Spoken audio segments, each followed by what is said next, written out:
The haunted story of Kisaragi station. ये एक सच्ची घटना पर आधारित है जो कि जापान में घटी थी। सन 2004 में जापान में एक टूचैंग नाम का ऑनलाइन पोर्टल हुआ करता था जहां लोग डिफरेंट टाइप्स पेज बना के एक दूसरे से कनेक्ट करते थे। एक ऐसे ही पेज का नाम था post range accuracy around you. 8 जनवरी 2004 को हाशुमी नाम की एक यूज़र ने इस पेज पे एक रियल टाइम पोस्ट लिखना स्टार्ट किया। वो उन लोगों को सब बताती है जो उसके साथ रियल टाइम में हो रहा था और बाकी टूचैंग यूज़र उसकी मदद करने की कोशिश करते हैं। तभी हाशुमी का किया हुआ पहला मैसेज पोर्टल पे पॉपअप होता है जिसमें वो लिखती है, हो सकता है ये मेरी कोई कल्पना हो लेकिन मैं आप लोगों को कुछ बताना चाहती हूँ। हाशुमी बताती है कि रात के 11 बजे के करीब शिनमात्सु स्टेशन से एक ट्रेन में चढ़ी थी और वो ट्रेन पिछले 20 मिनट से किसी भी स्टेशन पर नहीं रुकी है। ये हमेशा हर 5 मिनट या फिर 7 से 8 मिनट में रुकती है, लेकिन आज कुछ अजीब सा हो रहा था। तभी टूचैंग पर एक यूज़र लिखता है उसे ट्रेन की सबसे पहले बोगी में जाकर ड्राइवर कैबिन को नॉक करके पूछना चाहिए। हाशुमी रिप्लाई देते हुए बताती है कि वो ड्राइवर के कैबिन में गई थी। नॉक करते टाइम दूसरे साइड से कोई भी जवाब नहीं आया और उसकी विंडो पर ब्लैक ग्लास लगा हुआ था जिस वजह से वो अंदर के साइड देख नहीं पा रही।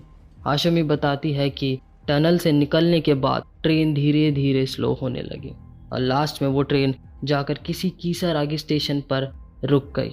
हाशुमी ने इससे पहले कभी कीसारागी का नाम नहीं सुना, इसलिए उसे वहां उतरना ठीक नहीं लग रहा था। टूचैंग में एक यूज़र उसे बोलता है कि उसे ट्रेन में ही रहना चाहिए, जब तक लास्ट स्टेशन नहीं आ जाता तब तक ट्रेन में ही रहना। लेकिन अलग अलग ओपिनियन से हाशुमी परेशान होकर ट्रेन से उतर जाती है और स्टेशन मास्टर से जानकारी लेने का डिसीज़न लेती है। स्टेशन से उतरने के बाद वो देखती है दूर दूर तक कोई नहीं है और जिस ट्रेन से वो आई थी वो ट्रेन भी जा चुकी है।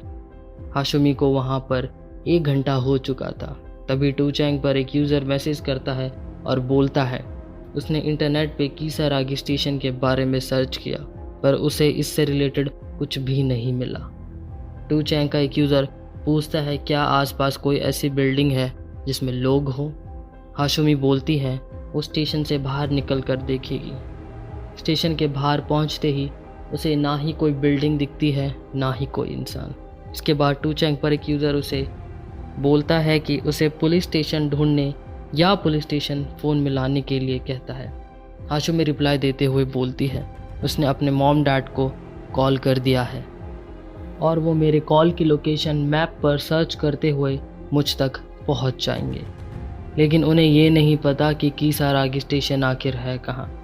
हाशुमी अब बहुत ज़्यादा घबराने लगी। दूर दूर तक कोई नहीं था।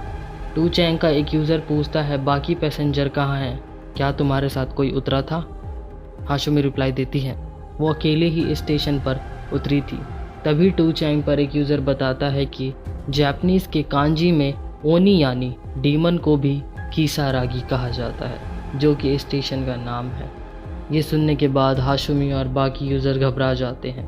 टूचैंग पर एक यूज़र हाशुमी को ट्रेन के ट्रैक्स पर वापस चलने की सलाह देता है जिससे वो जहाँ से आई थी वहाँ पहुँच जाए।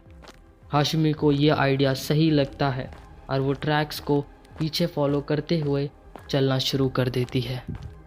कुछ दूर तक चलने के बाद भी हाशुमी को कोई बिल्डिंग या फिर घर नज़र नहीं आया। चारों तरफ हरी घास और पहाड़ थे। थोड़ी देर बाद हाशुमी बताती है उसके डैड का कॉल आया था, बट आखिर में किसी को कोई आइडिया नहीं था कि वो है कहाँ। उन्हें भी वो लोकेशन नहीं मिली। कि डैड ने उसे एडवाइस दी कि तुम्हें पुलिस को कॉल करना चाहिए, लेकिन हाशुमी के लाख बार समझाने के बाद भी उन्हें लग रहा था वो एक मजाक कर रही है। पुलिस ने उसकी बातों को बिल्कुल भी सीरियसली नहीं लिया।